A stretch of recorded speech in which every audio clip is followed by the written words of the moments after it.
चलिए अब और कुछ खबरों की बात करेंगे। 8 साल के बाद चीन पहुंचे ट्रंप का ग्रैंड वेलकम किया गया है, लेकिन राष्ट्रपति शी जिनपिंग के साथ उनकी मीटिंग हाई टेंशन होने वाली है, क्योंकि ट्रंप ने यह साफ कह दिया है कि वो ईरान युद्ध में चीन से किसी तरह की मदद नहीं चाहते हैं।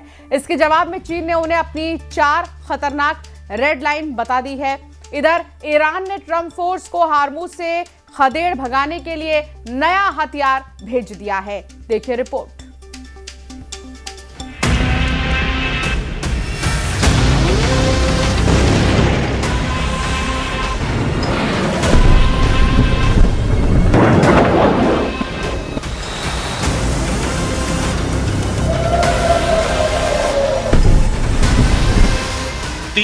Missile launching site,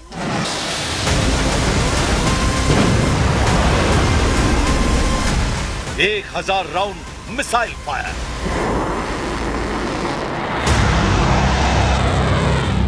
America Israel पर सबसे भयानक हमला।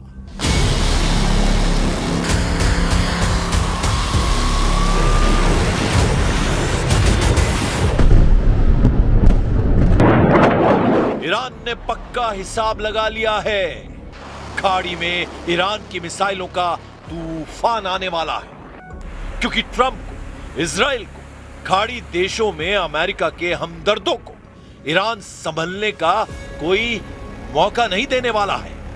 अब की बार जब मुस्तबा की मिसाइलें फटना शुरू होंगी तो फिर रुकेंगी तभी जब ईरान के सभी दुश्मन रहम की दुआ मांगने लगेंगे, क्योंकि मुस्तबा के साथ सुपर पावर एंड कंपनी को दहलाने में ईरान के डियर कॉमरेड ने जबरदस्त दिमाग लगा दिया है। ईरान का ये डियर कॉमरेड कोई और नहीं, वही ड्रैगन है जिसे साधने के लिए ट्रंप 8 साल बाद चीन जाने पर मजबूर हो गए हैं। लेकिन ट्रंप ने यह क्लियर कर दिया है कि वो चीन में ईरान युद्ध पर किसी तरह की चर्चा नहीं चाहते। ट्रंप दावा कर रहे हैं कि ईरान उनके कंट्रोल में है, युद्ध का फैसला हो चुका है, जबकि चीन ने उन्हें 4 रेड लाइन के बारे में बताया। ड्रैगन की रेड लाइन में क्या ईरान युद्ध का रुख मोड़ने वाला फॉर्मूला है? ट्रंप इस पर साइलेंट है, मगर वो ईरान को धमकी देना नहीं भूल रहे हैं। ट्रंप ने जिनपिंग के साथ हो रही मीटिंग से पहले ही ईरान के परमाणु बम पर फाइनल वार्निंग दी है। When you're negotiating with Iran, Mr. President, to what extent are Americans' financial situations motivating you to make a deal? Not even a little bit. The only thing that matters when I'm talking about Iran, they can't have a nuclear weapon. I don't think about Americans' financial situation. I don't think about anybody. I think about one thing. We cannot let Iran have a nuclear weapon. That's all. That's the only thing that motivates.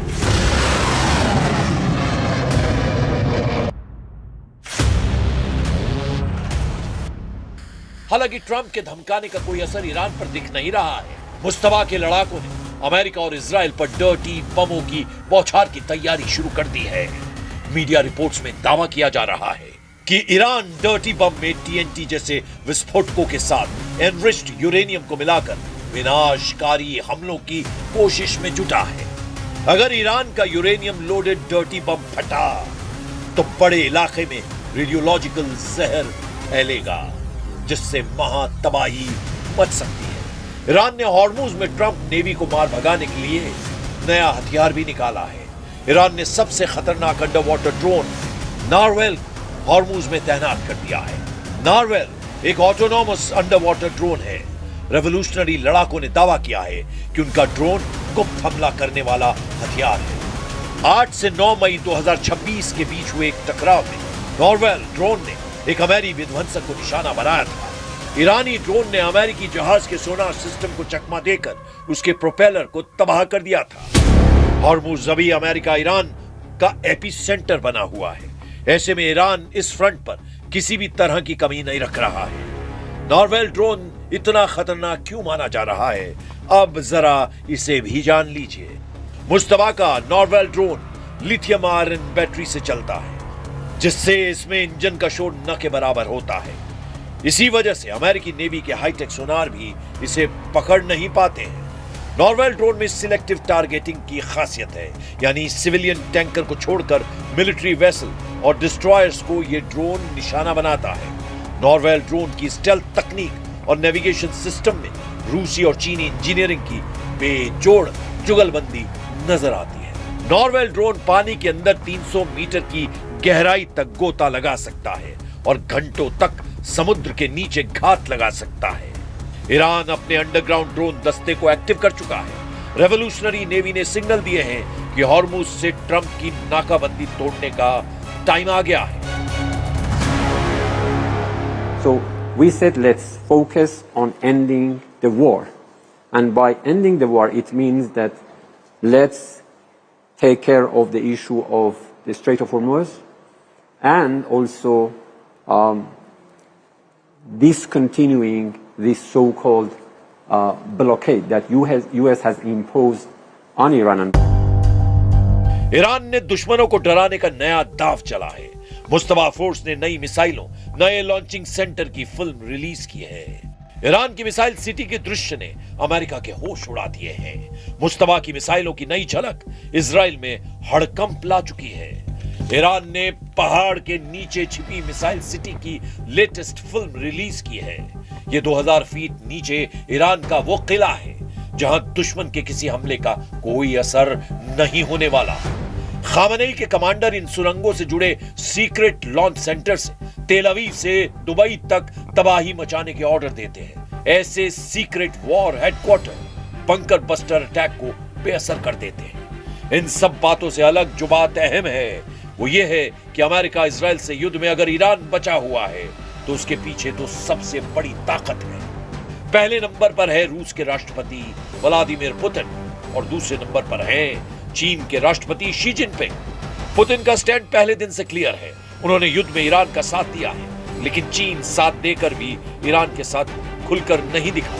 लेकिन Trump के चीन पहुंचने के बाद से dragon के तेवर तीखे हो गए। चीन ने ट्रंप को दो टूक अपनी रेड लाइन दिखा दी है।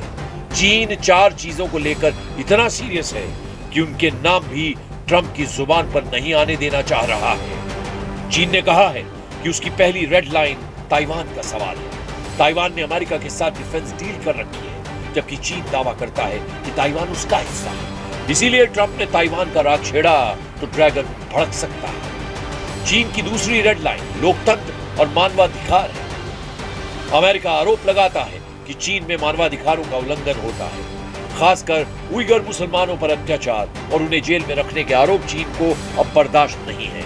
शी जिनपिंग की तीसरी red line Chinese political system है। इनके अलावा चीन अपने विकास के अधिकार पर समझौते के लिए तैयार नहीं है। शी जिनपिंग ने उम्मीद जताई है कि ट्रंप उनकी रेड लाइन का पूरा ख्याल रखेंगे, जिससे दोनों देशों के मतभेद मिटेंगे। 元首外交对中美关系具有不可替代的战略引领作用。中方欢迎特朗普总统对中国进行国事访问。访问期间，两国元首将就事关中美关系以及世界和平与发展的重大问题深入交换意见。 मतभेद मिटेंगे या बढ़ेंगे ये तो वक्त बताएगा, लेकिन जो बात जग जाहिर है वो ये है कि चीन ने युद्ध में ईरान की हर तरह से मदद की है। अमेरिकी सेना की जासूसी हो, हाईटेक हथियारों की तकनीकी हो या फिर युद्ध के हथियार, चीन ने ईरान से जमकर मुनाफा कमाया है। ट्रंप ये बात भूलने को भी तैयार है, बशर्ते चीन अब ईरान युद्ध से उन्हें निकालने का कोई रास्ता निकाले। हालांकि इसके आसार 0% हैं कि चीन अमेरिका को बचाएगा। चीन इस बात के लिए कुख्यात है कि जहां मुनाफा दिखा उसी गुट में ड्रैगन नजर आता है।